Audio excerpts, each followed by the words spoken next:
A very good morning to all of you, my dear students. Today we are back after summer vacation for our biology classes. I hope you all enjoyed the summer vacation a lot. Take care of your health and do the holiday homeworks which were assigned to you. In this class today we are going to see how diverse our environment is. Okay, our ecosystem, our atmosphere is. What are the different types of things which live on this planet with us? So, this is for the theme of this chapter. This is biological diversity. Our biology is very diverse. Okay. Okay. Now I will tell you one thing. I am very sure all of you must have been once or twice, even once, to a forest or a rainforest or a biological park or even a local jungle or at least a zoo. And even not a zoo, then you must have seen a lot of living organisms, different types of animals and plants on TV, Discovery channels and all those things. Okay. By this age, you must be aware that there are many types of living organisms which live on this planet with us. Okay. Take an example of any one organism in your mind. Okay. And think. First of all, you have taken one example of any one animal or plant in your mind, okay? And now think, can you make something, some type of organism better than that with all the capabilities which it have, and can you design a new organism better than that? Think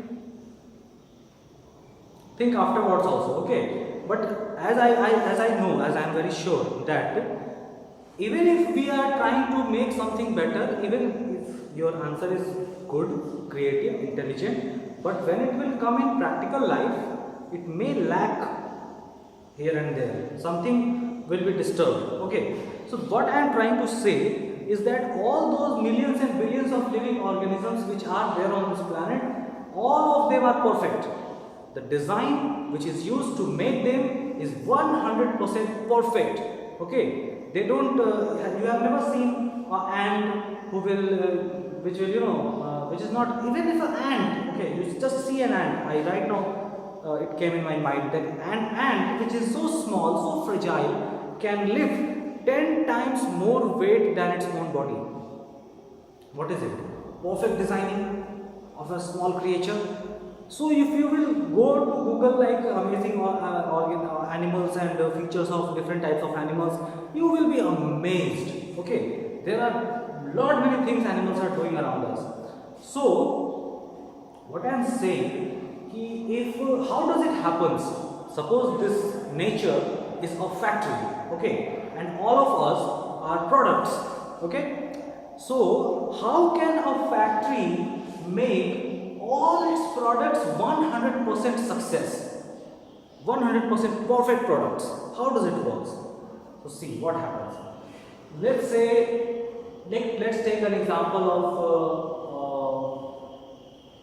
dog, favorite animal, dog.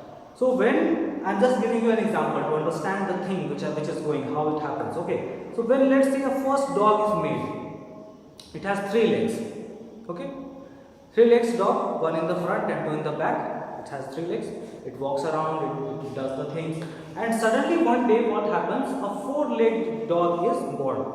Okay. Now that 4-legged dog will run much faster than that 3-legged dog. He will fight better. He will run better. He will dodge better in case of attacks and all those things. He will be better. Okay. So what will happen? Slowly this 4-legged dog's population will increase because he will not get hurt, he will not die easily, he will get enough food, enough water, he will lack all those things because of him. So what will happen? Many of them will start dying. Okay, and slowly this generation will be over, and all the dogs we see around will be of 4 legs. Okay. Now let's suppose dogs have small teeth like cows, flat teeth. Okay, these 4 legs dogs. Someday a few dogs are born with sharp canines on the front. Okay, then what will happen? Those dogs will get more food, they will win more fights. Okay, so what will happen? Slowly these flat teeth dogs will start decreasing in number. They will sum up today or tomorrow one or two will die, and they will, decrease in numbers. And those dogs which have big canines will what will they do? They will reproduce more and more. They will get more food, okay, and they will grow. So today the dog which we see have 4 legs and big canines. This is not reality. I am just giving you an example. That now today the dogs which we are seeing have big canines and 4 legs. So this design is perfect. This design is perfect. How does it happen? You saw, nature gives a product in the market. Market in the means, by market I mean the environment. Okay, and we are talking about a product, so I am taking the word market. Nature gives the product in the market for testing.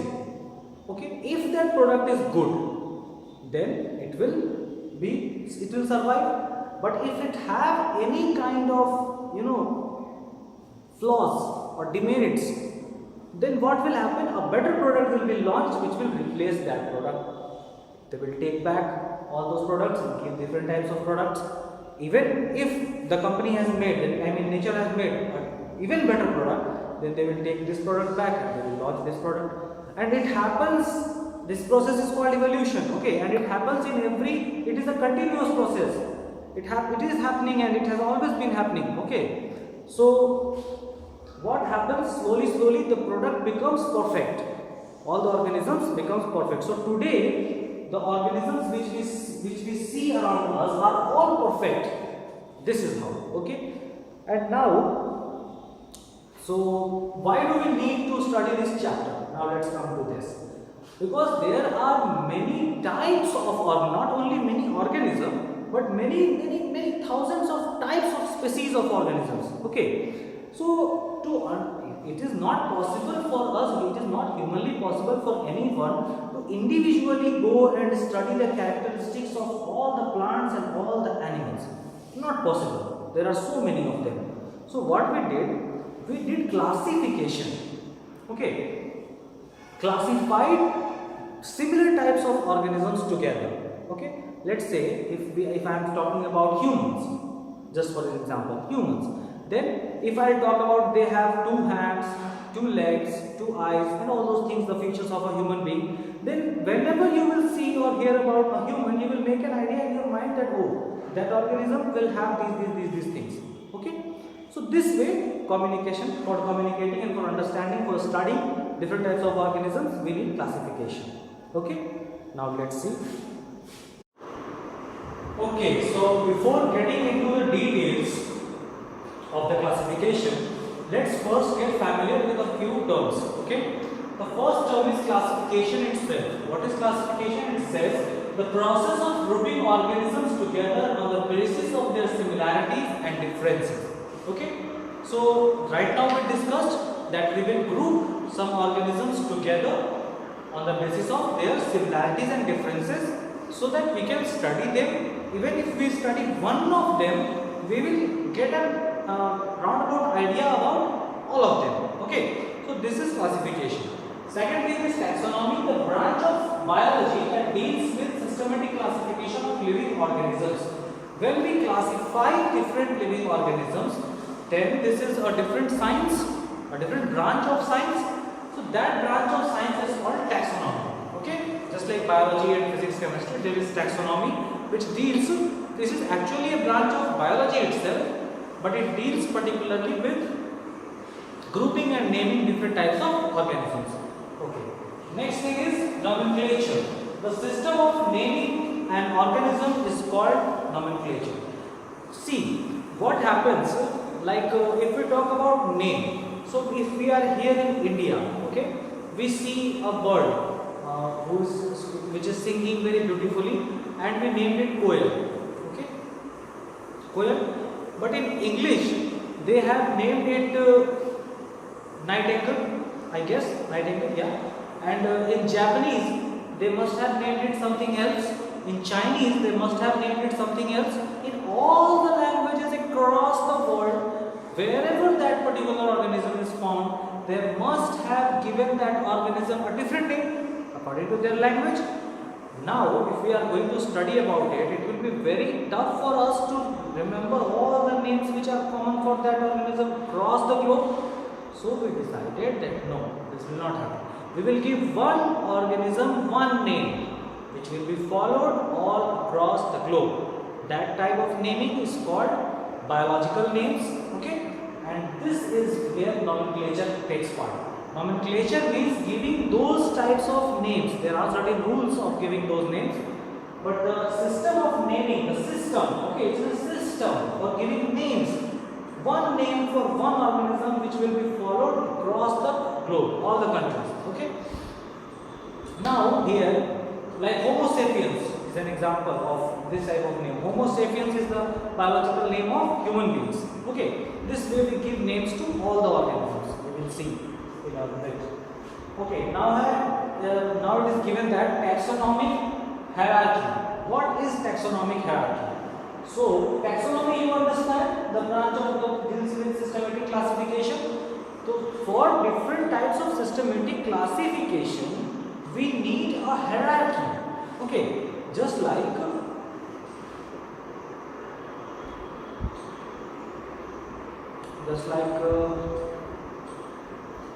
what is a similar analogy of this?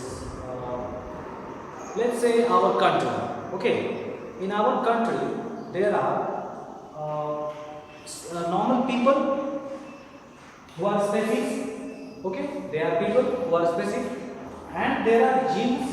Genus means some officers and policemen like that, their family. Or this example is actually not going very well, so I will directly go to the postulates here. So the very first thing, an organism is always a species. Like any organism which you will see will be a species. Like a dog is a species, a bird is a nightingale is a species. One kind of dog is one species. German Shepherd is a species. Okay, nightingale means I don't know which type of species is. So let's leave it. Human beings is a species. Okay. So similarly, a unique type of fish like roguefish is one species. This crab is one species. This bird is one. Mango plant is one species. People plant is one species. Whichever is that one type of thing is one species. Okay. Now combining some species together which have similar type of functions, characteristics, similar type of characteristics, we make genus. By combining different types of genus which have almost similar type of characteristics, we make families. Different families combine together to form orders. Similarly, few orders combine together to form class. Okay. Then classes combine together to form either phylum in case of animals or division in case of plants. If it is a plant, then we call it a division on this stage. And if it is animal, then we call it phylum on this stage.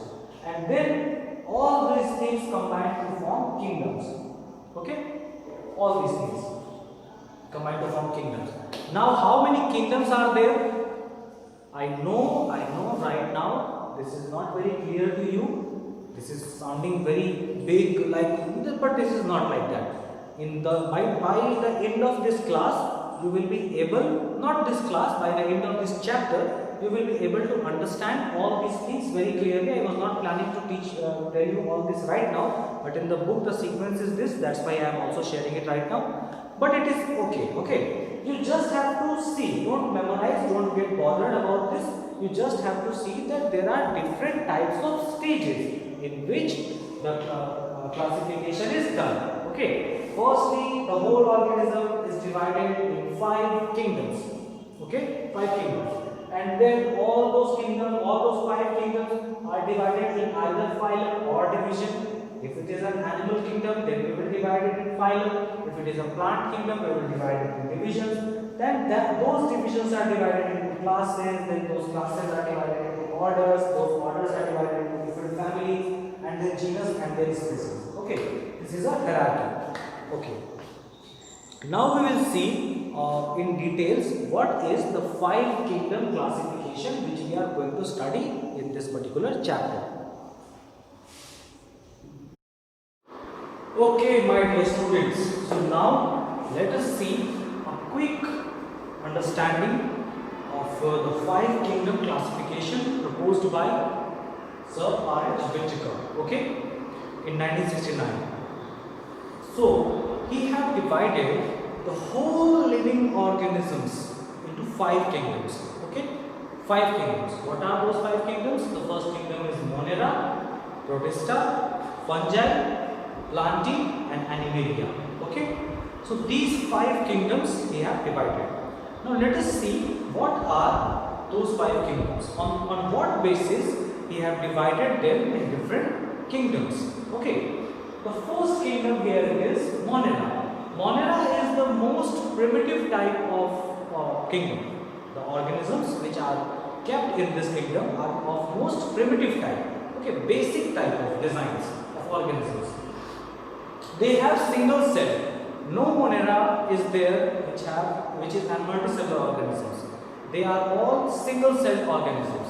But the most exciting thing or the most prominent feature of this kingdom is they are prokaryotic. The cells of Monera are prokaryotic. Do you know what is prokaryotic? Prokaryotic cells are those cells in which the inside organelles, all the cells have inside organelles like mitochondria, Golgi body, nucleus and the vacuoles, if there is a plant cell, and other things are also present there. They are all membrane bounded. If ever you have seen a diagram of a cell, you will see an outer membrane and inner membranes of those organelles. But in this type of cell, which is prokaryotic cell, inner membranes are absent. Okay, only an outer membrane is present. Rest of the things are inside it, but without a membrane. They are simply present in the liquid itself. Okay, that type of cell, primitive, prokaryotics. Second thing is, third thing, which is multiply by binary fission. They simply multiply by binary fission. They separate all the materials half. They divide on the both ends, and they simply divide by binary fission. Okay, because they are primitive. Autotrophic or heterotrophic. They are either autotrophics or heterotrophs. That means they might contain chlorophyll, then they will do their own photosynthesis and they will become autotrophic, or they might not have their own chlorophyll. In that case, they will eat some other things which are already prepared by some autotrophic organisms. Then they are heterotrophic. How will they eat? They will simply, like bacteria eats, they will simply engulf. Here is a food particle, here is the, let's see, small chalk, here it is. Let's see, this one is the food particle, okay, and this is the bacteria, prokaryotic Monera, okay. He will come, detect the food, yummy, and he will simply, what he will do, he will see, can you see this? Like this it will go and engulf the food, and then like this it will capture it, then digest, okay. So this is called Monera. Extreme conditions. The most exciting feature about this kingdom is that it can survive in extreme conditions. The volcanoes, okay, minus 100 degrees ice, plus 1000 degrees volcanoes, even in the space, outer space, where nothing is present at all, only vacuum is there also it will survive. Okay, so this is the most exciting feature about Monera. It can survive extreme conditions. It does not die easily. Okay, extreme conditions. Next thing, you got an idea of this kingdom? They are single celled, prokaryotic, no internal boundaries. Okay, autotrophic or heterotrophic, though they both can be, nothing at all. Binary fission, they will divide by binary fission and they will survive in extreme conditions. Okay. Now next kingdom. This is Protista. What is Protista? Protista is little bit developed stage of Monera. Okay, that means when the cells are still single here, their organisms are still single cell here, but they are eukaryotic. Okay, eukaryotic means now the organelles, the cell organelles will have their specific membrane. Okay, well defined membrane. That this particular region is its mitochondria. This is its vacuole. You can clearly see it under a microscope. Okay, and a few things like mitochondria and contractile vacuole. These things add to the cells which are lacking in the Monera. Now what is mitochondria? Mitochondria is the powerhouse of cell, you must have known. It produces ATP, okay? And what is contractile vacuole? Contractile vacuole is a vacuole which is present in almost all the plant cells. It helps to maintain the turgidity or the structure. It helps to maintain the structure of a cell by reducing or decreasing the size of the vacuole. Okay, let's say this is the cell. A small vacuole is present. Let's say the cell, other things become less, the water become less, or other things become less, the food, water, these things become less. Then what will happen? The cell will shrink, then this vacuole will swell, contractile vacuole, and it will help the cell to maintain the shape. Okay, let's suppose more water enters the cell, then cell will expand, but vacuole will shrink, so that to contain more water. This way it maintains the shape of the cell. Okay. Now, autotrophic or heterotrophic. Similarly, protistas can also be autotrophic or heterotrophic. If they have chlorophyll, they will produce their own food. Okay. By photosynthesis. If they lack chlorophyll, if some species don't have chlorophyll, then they will eat the other food materials. Heterotrophic. Reproduction is also on this stage. The cell is single cell, so no reproduction of other specific cells or organelles for reproducing. So we have here binary or multiple fission. Binary fission was seen very commonly in Monera, but this is a little bit developed stage. So on this stage we can see multiple fissions also. That means one single cell will divide into several cells of same type. Okay. Now, pseudopodia, cilia or flagella is present. What is pseudopodia, cilia or flagella? These are locomotory organs. These are small things present in the cell for locomotion. Locomotion means movement from one place to another. Okay, Monera cannot move by its own. It will simply be there or flow with the flow, go with the flow. Okay, but Protista can move in search of food and other resources. Okay. How will they move? They have these things. Pseudopodia, the word pseudo means artificial. Wherever you see the word pseudo means artificial. That means it is not actually present there, not real. Like pseudo means we can say artificial, okay, or not real. Not real podia. Podia means legs. In biological terms, podia means legs. Okay. So pseudopodia means not real legs. I mean artificial legs. Legs-like structures. Okay, pseudopodia. Small legs-like structure are attached. Because leg is something very big now. Animals have legs. So how can we say that a single cell organism also have a leg? Actually, although it walks like a leg, but it does not have different cells and skeleton and epithelial tissues and all those things. So we call it a pseudopodia. Okay. Pseudopodia, cilia. Cilia are small hair-like structures present all across the body. Okay, which will move and help the cell to swim or go somewhere else. Similarly, we have flagella. Flagella is also a locomotory organ, one long, trunk-like thing, structure, which will help to flow in water or move across from one place to another. Okay. So this was Protista. That means Protista is one stage senior than Monera. It had what are the differences between Monera and Protista? Single cell both they are. Prokaryotic, it is eukaryotic.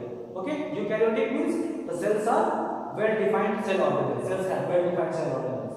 It is the multiplication or the division here, the reproduction is of binary fission, and here the reproduction is of multiple fissions. It could be, or it could be binary fission also, according to the species. Next thing is they are autotrophic or heterotrophic. Here also they are autotrophic or heterotrophic.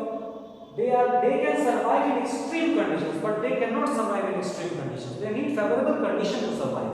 Okay, because they are sophisticated, they are simple, they are raw. Okay, they can survive anywhere. They don't need anything. But here the things are a little bit sophisticated.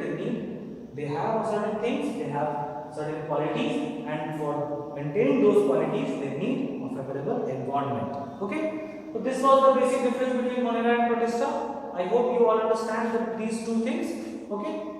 If you have any doubt, we will discuss it again and again as long as the concepts are not clear. Please let me know in the comment section. Now let's move towards fungi. Fungi is the first category of multicellular organisms. Okay, only one fungi is there, which is unicellular, and that is yeast. Okay, which we use for fermentation while preparing dosa and all those things. Yeast, that is single cell. Rest all of the fungi are multicellular. Okay. Now what is fungi? So both unicellular and multicellular, they are both unicellular and multicellular. Okay. Mycelium of hyphae. This is a very interesting characteristic of fungi. I will let you know. See what happens. Fungi is multicellular. Okay, but they have not ability to prepare their own food. Okay, they are heterotrophic. Let's see first this one. Saprophytic or parasitic. That means they will either eat dead or decaying organisms or food products, or saprophytic and or they will parasite some living organisms, like some plant. They will go and stick on it and use the resources. So for those type of activities, fungi cannot function alone. It is better to attack someone in groups, isn't it? If you have to hunt, if some animals hunt other animals, then what do? They go in groups, most of them, and hunt a specific organism. Okay, so this is the concept of nature. If you want to hunt, if you want to take something from others, if you want to attack, go in groups. This is the nature's law. Okay, so they also go in groups. For going in groups, what fungi do? They make colonies in which they will survive together and help each other to flourish. Okay, so those colonies live or grow on something, whether it is living or non-living. If it is living and the colony is growing, that colony is parasitic. If it is non-living and a colony is growing over it, a colony of virus is growing over it, that colony could be called saprophytic. Clear? Okay. Now, what is mycelium of hyphae? Mycelium of hyphae is a structure. Have you ever seen a bread mold? Have you ever? Must have seen. If a bread is left somewhere for a couple of days, then some green fungus can be seen over it. Then those fungus, which we call fungus lag gaya, feco. What is it? If you see closely, don't actually see closely, or if you are seeing closely, wash your hands properly. But you will see that there is a complete covering over that surface. Okay, complete covering. Not one fungus is here, one is here. No, they are all attached and they form a cloth-like, cover-like structure over it. So that cover is called mycelium. Okay, the whole group is called mycelium. And what is it made up of? It is made up of hyphae. Hyphae is a thread-like structure, very thin thread-like structure. Okay, those thin-like structures are called hyphae, and they combine together to form a network of hyphae, which is called mycelium. Okay, just two terms to remember. I hope you understand it. Mycelium of hyphae. Mycelium is the network, and hyphae is the structure which forms that network. Small threads. Okay. Next thing is, we have seen saprophytic and parasitic. Asexual reproduction by fragmentation, budding or spores. Sexual reproduction is not seen till now. Till here, sexual reproduction is absent. All these reproductions are asexual. Okay. Now, what is in this section I will discuss it. What is asexual and sexual reproduction? Firstly, the reproduction which is present here is either fragmentation, budding, or spore formation. Fragmentation means the hyphae, which is a thread-like structure, will get fragmented. Okay, broke into 3-4 pieces, and they will separate, and small pieces they will grow and make their own mycelium. Okay, big hyphae and then mycelium. Okay, this is fragmentation. Second thing is budding. What is budding? Small buds are formed, and then separate fungus is separated and grows somewhere else. And similarly, we have spores. Spores are also formed. Those spores will go. They act like seeds. Okay, they are not seeds, because seeds need sexual reproduction to be produced. Why? How? We will discuss it right now. But they are not seeds because they have been produced without fertilization. Okay, so they are spores. Spores, they are produced, they act like seeds, they will go with some medium to some other place, favorable place, and they will grow there. Okay, so this is fungus. We will revise it once again. It can be both unicellular and multicellular. Mycelium of hyphae, small thread-like structure of which is called hyphae, combines together to form mycelium. And saprophytic or parasitic, they are both type of. Either they can, if they are growing on a dead organism, then they are called saprophytic. If they are growing on a living organism, they are called parasitic. Okay. Asexual reproduction by fragmentation, spore formation, or budding. Okay, clear? Now let's see plantae. Okay, what is plantae? Plantae are multicellular organisms. Okay, if a plant is unicellular, it will either go in Monera or Protista. Okay, because we can see both have autotrophs present. What are autotrophs? Plants. Okay, the single cell plants are all here. The single cell animals are also all here in these two. Okay, fungi is something totally different because it has neither it has autotrophic cells which are chlorophyll cells, nor it can act like animals because they are fixed at one place. Okay, so these are totally different fungi. But all the single cell plants and all the single cell animals comes in these two. Okay. But when you talk about multicellular plants and multicellular organisms, we have different multicellular plants and multicellular animals. We have these two different kingdoms for them. Okay. So in plant we have multicellular autotrophs. This is clear. Eukaryotic. This is also clear. Plants cannot be prokaryotic. They are well developed. Okay.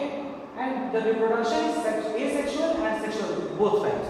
Now what is the difference between asexual and sexual reproduction? When one individual organism produces another individual organism, it is called asexual reproduction because the gametes which are used to produce that organism are 100% from this organism only. Okay, so sexual reproduction is recombination of genetic material is not here. The same genetic material will be copied and produce a new organism that will be identical to this organism. But in sexual reproduction, two different organisms combine their genetic material. Okay. Now, what is the genetic material? You must have studied by now that let's say two pea plants are there. Okay. One is very tall, one is very short. Okay. And if we reproduce those two pea plants, then what will happen? The next generation will have all types of heights. Okay, some will be small, some will be big. I am just giving an example. It is not exactly the case it happens, but I am just giving you an example that if a sexual reproduction takes place between two organisms with different characteristics, then a different types of progeny is produced. Okay, organisms are produced. They are not identical to their parents. They are different.